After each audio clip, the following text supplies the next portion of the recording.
While igloo might seem like just cool-looking snow houses to most people, they represent an ingenious survival technology that allowed Inuit communities to thrive in harsh Arctic conditions. These remarkable structures can maintain indoor temperatures around 60 degrees, even when outside temperatures has plunged to 50-degree Fa. Such an impressive feat doesn't happen by accident. It's the result of thousands of years of architectural knowledge of Inuit builders, from emergency shelters during hunting trips to seasonal homes. Igloos demonstrate how traditional knowledge can create comfort in one of Earth's most challenging environments. The history of igloo stretches back over 4,000 years, proving that good housing ideas really can stand the test of time. The word itself comes from igloo in the Inuit language, which simply means house. Thought these days, saying igloo house would be like saying house.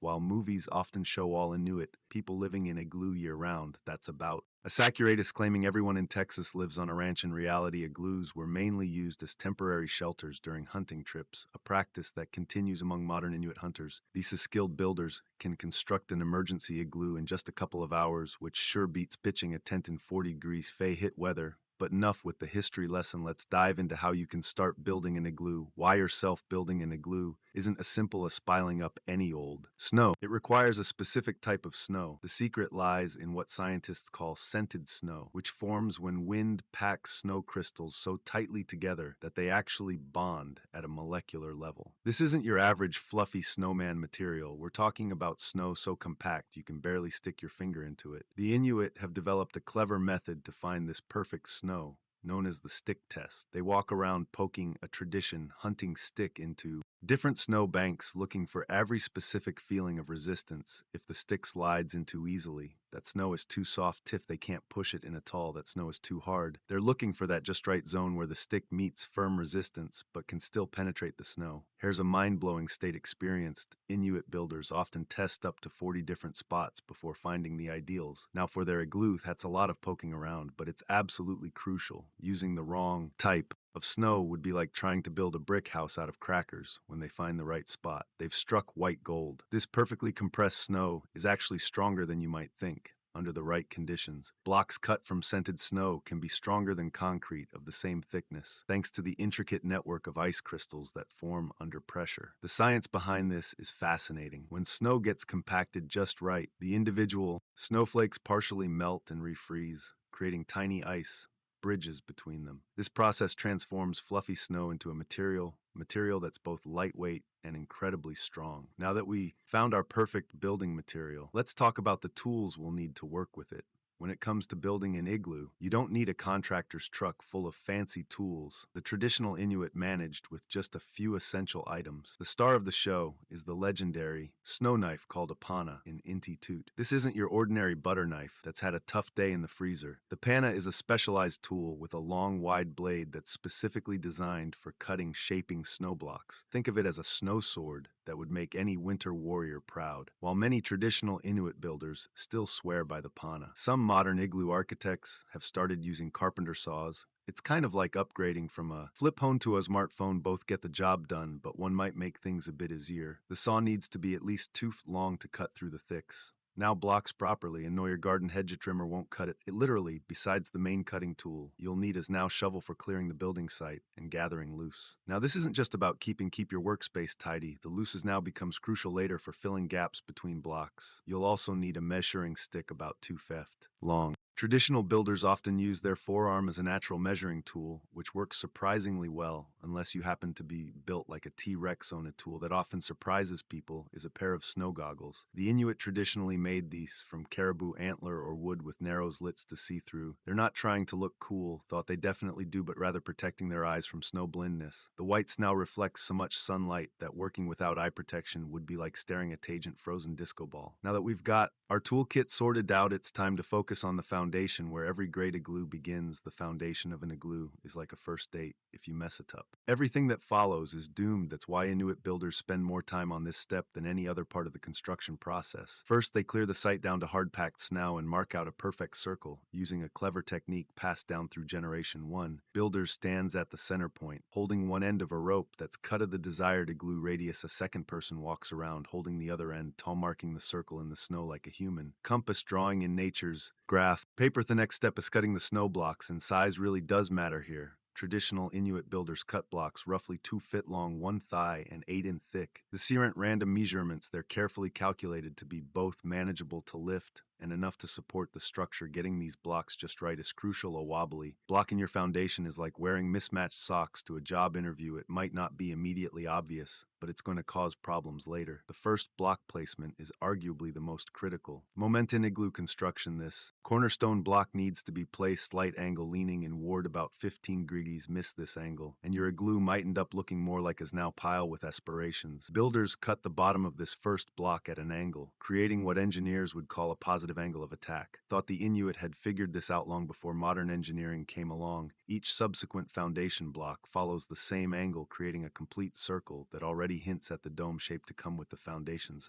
We're ready to start building upward. Where things get really interesting, creating the signature domi of Anago is where building turns into an art form. It's like playing Jenga in reverse, but with snow, and if you win, you get a house. Each row of blocks needs to spiral upward and inward at just the right angle, creating that classic dome shape. Well, know the mathematics behind this is pretty incredible. Each block needs to lean inward about 2 in more than the block below it. Over time, this creates a perfect spiral that would make any mathematician's heart skip a beat. As the walls rise, the blocks get progressively smaller. It's not just to make things look nice. This size reduction serves a crucial engineering purpose. Larger blocks at the bottom provide a stable foundation, while smaller blocks at the top reduce weight and pressure on the structure. Think of it like a pyramid scheme, but one that actually works and doesn't tend with your arms trying to sell you essential oils. Here's a mind-boggling statistics in a properly built igloo. Each snow block carries just the right amount of weight to compress it lightly, making it stronger without crushing it. The pressure on the bottom blocks is typically around 10 per square inch anymore, and they'd crumble any less, and they wouldn't bond properly. It's like nature's version of a self-tightening knot. Now let's talk about the rookie mistakes that can turn your dream dome into a now pile. The most common error is not maintaining a consistent inward spiral. If one block strays too far in a route, it throws off the entire geometry. Another classic blunder is making the blocks too thin to save time. That's like trying to build a brick house with crackers some first time. Builders also forget to angle their cuts properly, creating gaps that weaken the structure. And perhaps the most tempting mistake is rushing the process when you're getting tired. Remember, Hasti glue builders up with an unexpected skylight with the domini early complete. We're approaching the most crucial moment in igloo construction, placing the keystone block that will lock everything